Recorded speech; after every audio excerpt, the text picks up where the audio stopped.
Hello, we are KMF, aka Kakkmaddafakka. My name is Manhattan. And my name is Pish. And we picked Dre 2001, his album from 1999, it came out.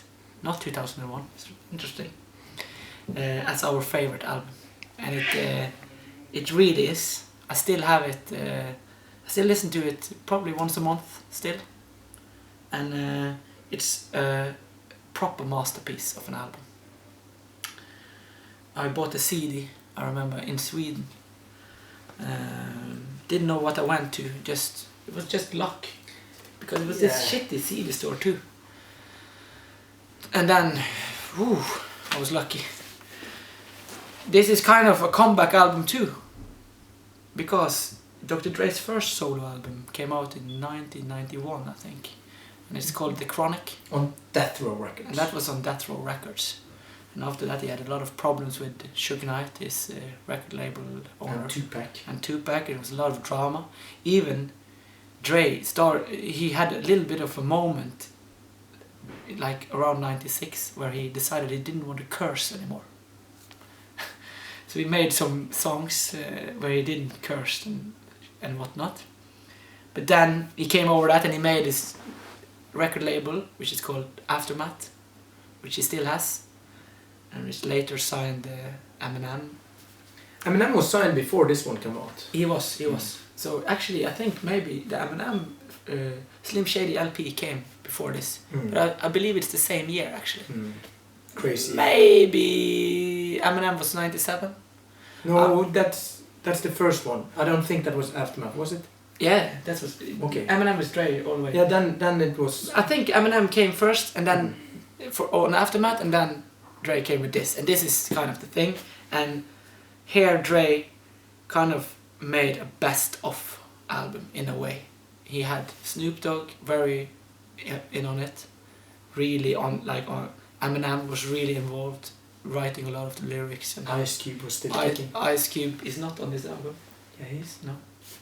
Exhibit you're talking about? Exhibit. I'm sorry. Yeah. I'm sorry. Exhibit was, when still popping. He was about to pop or popping. Yeah. It was really, he had like the #1 rappers around the world, like in America at the time, on this album.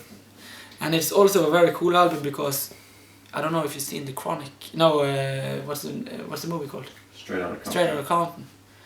But in that movie, this is a spoiler alert. So if you haven't seen it, one of the co-founders of Niggas with Attitude, NWA, ECE, he died of AIDS. Did you know that? Yeah. Yeah, it's in the history. It's in the movie, and I'm sorry to spoil that for you. But in the last record on this album, song number 20, I think it is. 22? 22 maybe it is. Is dedicated to ECE, and Dre raps from his heart. Kind of, yeah. Because before that song came, it was kind of still a beef between them.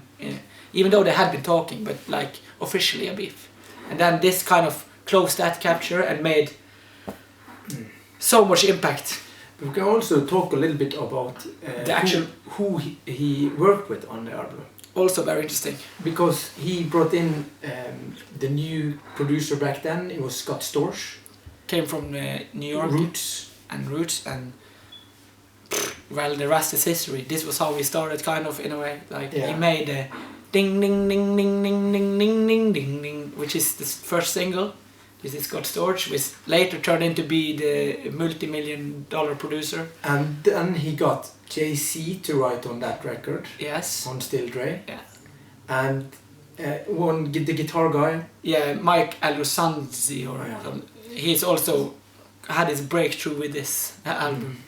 Together with Eminem, and like Snoop Dogg was on his top level at this point. He was the biggest rapper in America at this time. So Dre and Snoop hadn't been working since forever. So they going back together also is... Because Snoop Dogg was in... Death Row. No, he wasn't in No Limit. He was in No Limit Records, yes. So he had already gone out of Death Row. And then they made a tour, which is called the Up in Smoke Tour, which is legendary. Very inspired by that. And on that tour, even Ice Cube came along. So this album is very important. And what makes this album a little bit special for us is that we were kids when this came out. I remember I was 10 years old when it came out. And then we bought it that summer, and then Ax bought it that summer. I bought And this. Axel was around 13 years old, and when we got back to Bergen, because we were in the countryside in Sweden at the time. You got hooked in Sweden. I got hooked, but then he didn't want to lend me the CD. Because we had a constant beef. Yeah, constant beef. And then I knew about Axel and the percussion guy stole a Vespa. Yeah, motorcycle. Motorcycle. 220 cubics. Really fast one. And I said, if I can't land 2001, I will tell Mom about that you... He was fucking... I was snitching. He was snitching like a little loser. 10-year-old bitch. Dr. Dre would never work with a snitch like that, you know? 10-year-old bitch snitched on Axel, and he just like... I was so scared. I was so scared. And Helmik as well. And because Helmik was the one that was most scared, because I blackmailed them. Yeah, just to listen to the record. Yeah, just to listen to the record. And I don't think I would have told if you didn't let me. You were very ugly at the time, as we say. You were not a pleasant guy at the time. But it was really special because both have so strong history to this album, and it's very important years. Because when you are 13 and 10, this is what kind of makes you as a person. And we come from a very musical family, and classical musician. So rap music was the first it was like the punk rock for us. It was the music that we got not from our parents, and which we found ourselves.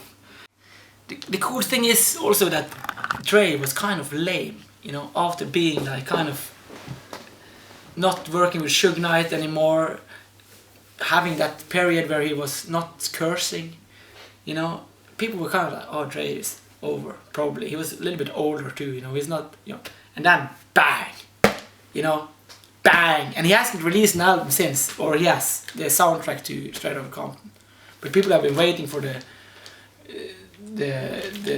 number 2, which is called Detox, but because this album is so good and so perfect timing and so legendary, Dre can't release another album. That's how good this album is. Because it will take away from his legacy. Yeah, because he don't want to. This is like, when you have this, you don't need to do anything more, and it's still like that. And he's one of the richest guys in the world. He's the first black billionaire. This is the man. Hey, what's up? We are The Fray, and we've been asked to basically boil down all of the records we've ever heard of all time into one album that we think is the greatest. And we found the exercise to be impossible. As a band. To save me when I was a teenager. I was about 15 years old, and I met this guy that I basically fell in love with, or thought I fell in love with. He was my sister's boyfriend's brother.